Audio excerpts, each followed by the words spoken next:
As ranchers, we get up every morning preparing to handle the business of the day. But what about the business back in Washington, D.C. that's being negotiated that affects our industry? I'd say the biggest issue that we hear across the country is what are these potential tax increases that the Congress and the administration is talking about. Ryan Yates with the American Farm Bureau joins me today as we discuss waters of the U.S., supply chain issues, 30 by 30, and a big one, tax concerns for ranchers on potentially new legislation on this episode of the Working Ranch Radio Show.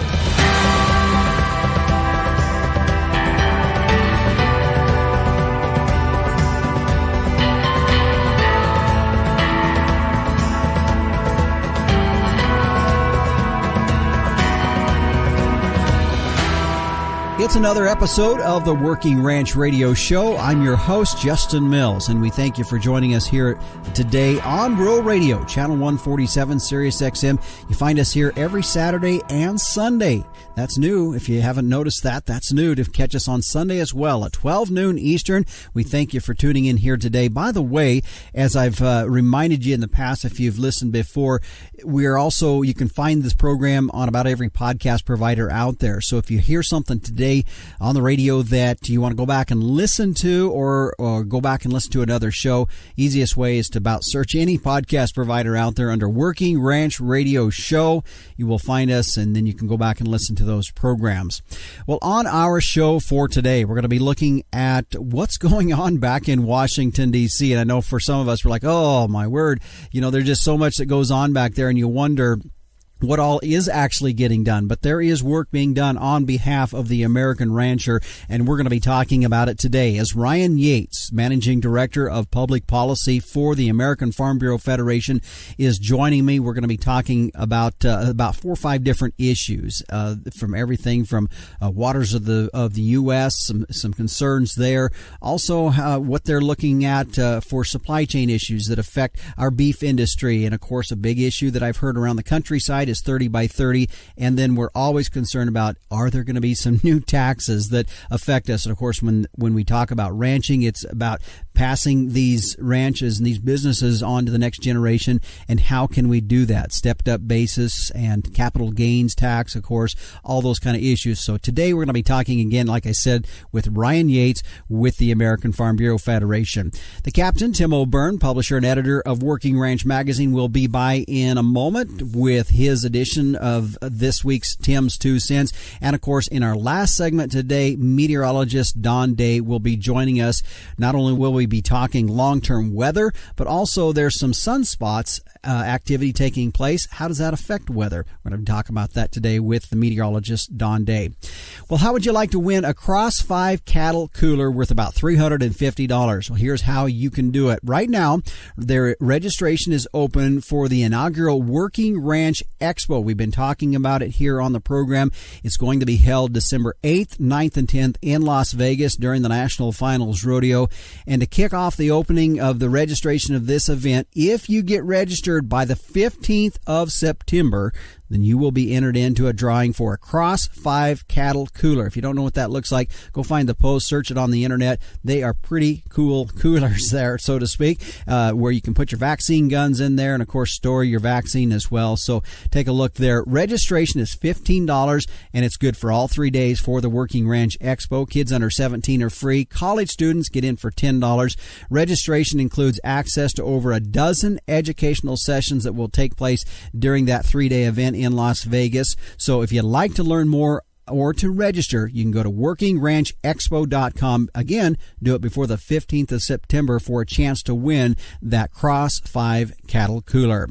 Right now, I would like to thank the sponsors of the Working Ranch Radio Show, the American Simmental Association. There was a survey done a few years ago about different breeds of bulls sourced by commercial producers between 2014 and 2020. And did you know one of the largest growth in bull breed types during that type was bulls with Sim genetics? Heterosis works, which is why with Simmental, it's more per head period. Find out more at simmental.org. Biozyme, keep them on your program with ours. Gain Smart by Biozyme. Gelve Balancer, the smart, reliable, and profitable choice. For more information, go to gelve.org. And Hargrove Insurance, providing pasture, range, and forage insurance to ranchers across the nation. Contact Hargrove Insurance at 325-573-8975 for a free custom quote, or check them out online at hargroveinsurance.com. Well, now let's check in with the captain, Tim O'Byrne, publisher and editor of Working Ranch Magazine, for this week's edition of Tim's 2 Cents. Hey, Justin, no sooner than did this Facebook post come across my feed than I lost it immediately, but I was so impressed by it. Folks, this is how we roll. It was a Montana rodeo this past weekend, and they had taken their time and the duty to set aside 13 chairs in the booth and 13 beers for all 13 of those chairs leaned up against the rail like somebody was coming back. Just stepped away from those chairs. For the 11 Marines, the Army soldier, and the Navy corpsman that were so tragically taken away from us a week or so ago. You know, Justin, I just think that is what rural America is all about. That's who we are. And especially as cattle people, when that anthem is sung at a rodeo, it just takes your breath away. That's my 2 cents, buddy.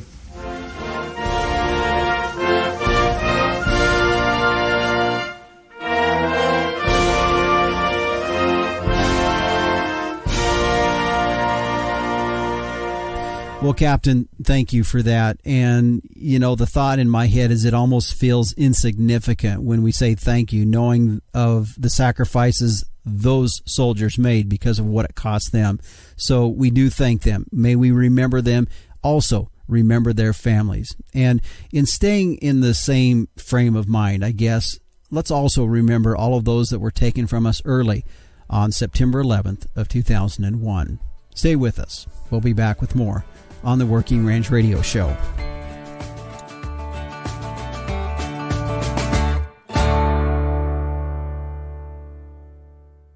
Starting off in the right direction is essential to gaining an advantage later when you go to market your calves. And I have proof that the right direction is with Sim Angus sired calves. A 2020 study by K-State showed that Sim Angus sired steer calves earn more at sale time than all other breed identified sire groups, with at least 50 lots represented on Superior Livestock's 2020 summer sales. The proof's right there. For low-risk, high-potential calves with earning potential, be confident that Sim Genetics will give you more per head, period. Stand strong, Simmental. Welcome back to the Working Ranch Radio Show here on Rural Radio, Channel 147, Sirius XM. I'm your host, Justin Mills. Our featured interview today brought to you by Biozyme. Keep them on your program with ours. Gain Smart by Biozyme. Well, as I said in the opening of our program today, our featured interview is going to focus on what all is happening back in Washington, D.C. that does have some effect on our ranching industry. So with that, I am pleased to have Ryan Yates, who's the Managing Director of Public Policy for the American Farm Bureau Federation, joining us on our program. And Ryan, thanks for being here today. Yeah, good morning. Good to be with you today. Well, I want to take our opportunity here today to go over a variety of things that I know you guys are watching on behalf of the ranchers back in Washington, D.C. And I know we could probably talk many hours about some of the things you guys are doing, but I want to limit it down to some of the things that have been at more currently that you guys have been watching for. And I know one of the first things I want to talk about is waters of the U.S. And a lot of times we see the abbreviation of WOTUS. And earlier this summer, in June, the EPA announced its intent to revise the definition of WOTUS, and there was some specific terminology in there that really alerted you guys, had some real concern to that. Where are we at with the status of that and its effect on the rancher? Well, yeah, we were deeply concerned with this administration's desire or announcement to relook at the Clean Water Act and specifically the broader issue of waters of the United States. And what this is an ongoing issue that has provided a great deal of uncertainty to ranchers and farmers across the United States for many years now. The Obama administration worked to craft what they called their Clean Water Rule that really rewrote how the United States EPA and the Corps of Engineers define what navigable waters are. And in that Obama rule, it really included just about every drop of water and waterway, and even dry waterways that hadn't seen a drop of rain were still going to be considered under jurisdiction of the EPA and the Corps under that Obama rule. The last administration, the Trump administration in 2020, replaced the Obama era rule with a rule called the Navigable Waters Protection Rule, a rule that we supported and provided a great deal of clarity to farmers, ranchers, and landowners across the country. We thought they were very environmentally responsible regulations, and we're very pleased with the direction of the Corps and the EPA. Unfortunately, this administration decided to repeal and replace the 2020 rule, and so again we are disappointed in that decision, but we're looking to work with the administration to ensure that any rule that they do end up replacing the 2020 rule with will work for farmers and ranchers. Mm-hmm. Now, I know there was more recently a decision in Arizona that has some implications that could affect this rule, and that was something you guys sort of are watching and have some real concern on. Yeah, it really casts a great deal of uncertainty over farmers and ranchers across the country, and truly threaten the progress that they've made to responsibly manage water and natural resources. A district court judge in Arizona decided to dismantle the Navigable Waters Protection Rule in a ruling last week throughout the 2020 rule nationwide. And they did something that no other court has done in vacating the Navigable Waters Protection Rule.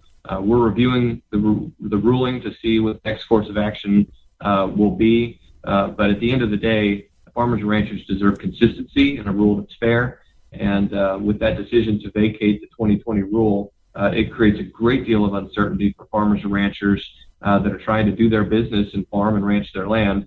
And with no rule in place, again, there's a great deal of uncertainty as to how far the government can reach into their business and regulate the waters and waterways on their properties and in their operations. So it's a real unfortunate decision, but again, we will continue to work with this administration in their efforts to draft a new rule, and hopefully whatever rule they come up with will take into account the needs of farmers and ranchers, and we're hopeful. I know we've had conversations with EPA Administrator Regan. He recognized the flaws in the Obama 2015 rule and has pledged to not return to that vast regulatory overreach, and we're going to try to hold him to his word. Mm-hmm.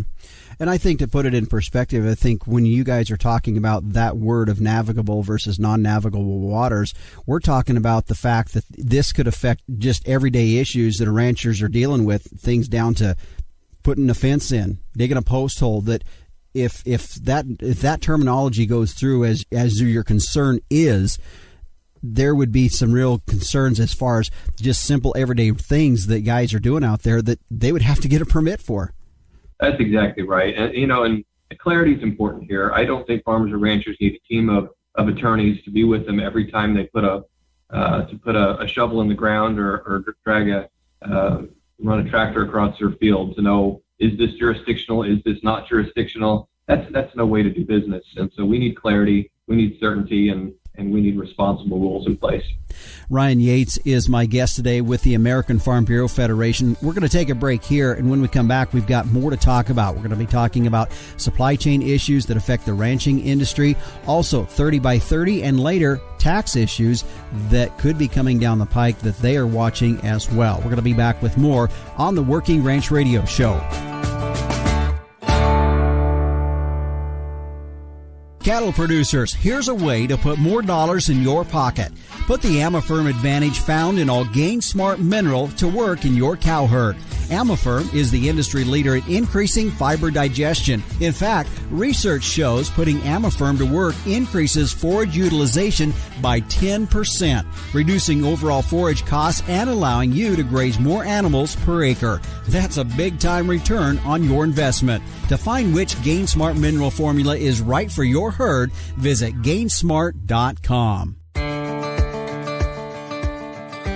Welcome back to the Working Ranch Radio Show. I'm your host, Justin Mills. Our featured interview today is looking at some of the topics and the issues that are happening back in Washington, D.C. that eventually would end up affecting the ranching industry. And I'm joined by Ryan Yates with the American Farm Bureau Federation. And Ryan, let's move on now to a topic that probably COVID-19 really exacerbated it a bit more, and that is supply chain issues. We saw that affecting the beef industry in regards to livestock markets and processing capacity, but also when we start looking at other supply chain issues, things like farm inputs and transportation, which had some big news here recently to kind of relieve some of that for agriculture, but also labor is a big deal. I know I've had lots of conversations with ranchers that have some concern about labor, and then of course trade, which is very important to American agriculture. So in regards to our supply chain issues, what are you hearing and what are you seeing that are ways that those issues are being addressed? Well, and I think that it's a really critical and timely issue. And unfortunately, it's the issues of supply chain, over the last 18 months throughout this COVID situation we find ourselves in. There are a number of issues along the food supply chain that have been identified as vulnerable. Mm-hmm. And I think, all of us and consumers across the country has had those periods of time over the last 18 months where, you see empty shelves at the grocery store. That's not something that Americans are used to seeing. And so again, as we come out of this COVID situation, fingers crossed, I think, it provides a great opportunity to look at, what are some of the imbalances in livestock pricing? We see meat prices continue to rise while ranchers struggle to break even on the cattle they raise. These are problems that need solutions. We were really pleased to see that the administration has identified supply chain issues as an important issue to tackle. And we did send a letter to Secretary Vilsack this last week that identified a number of concerns and recommendations that we're hopeful the administration will look at. But again, at the end of the day, we think that there needs to be more opportunities for farmers and ranchers to sell their products. Again, I think the biggest issue here is resiliency. I think that's the word that we need to continue to look at when it comes to the supply chain and efforts to build resiliency throughout that system.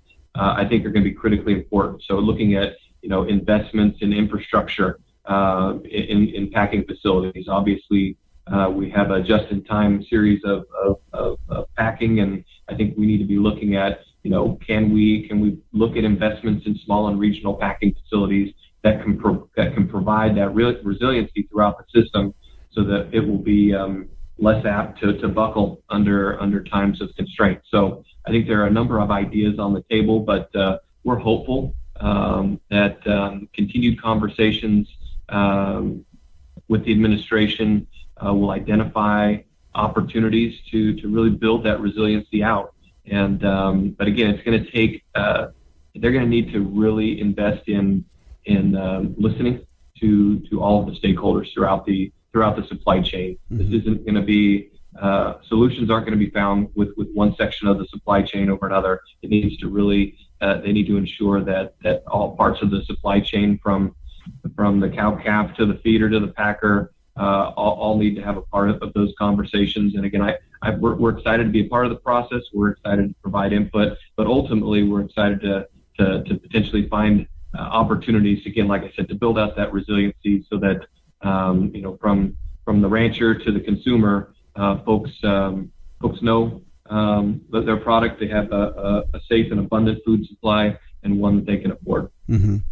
One issue within that supply chain issue that is always a little bit of a concern when a new administration takes over from a previous administration is how they're going to tackle and handle trade issues, because new people come in and there's new policy or new concepts of what they think foreign trade should look like.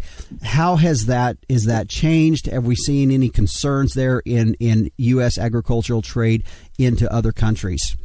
Well, I think trade is an important part of American agriculture. We produce a great deal of food, feed, and fiber in this country, and we rely on trade agreements throughout the world. And the more sustainable trade agreements that we have in place, we can provide food, feed, and fiber across the world, and not only feed our country but feed the world. We have a growing population, and we need to meet the challenge that exists over the next few decades. So trade is important. I think the last administration, we saw some critically important trade agreements put in place.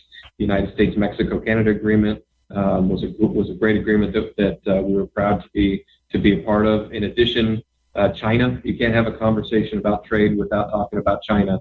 The Phase 1, U.S.-China Phase 1 agreement was a historic agreement. But the question is, that was a 2-year agreement. What comes next? And so again, we've been working with the administration and the United States Trade Representative, Ambassador Tai, and her team on looking at not only trade agreements with China, but there are other opportunities for trade agreements throughout the world. Looking at U.S.-UK, looking at EU.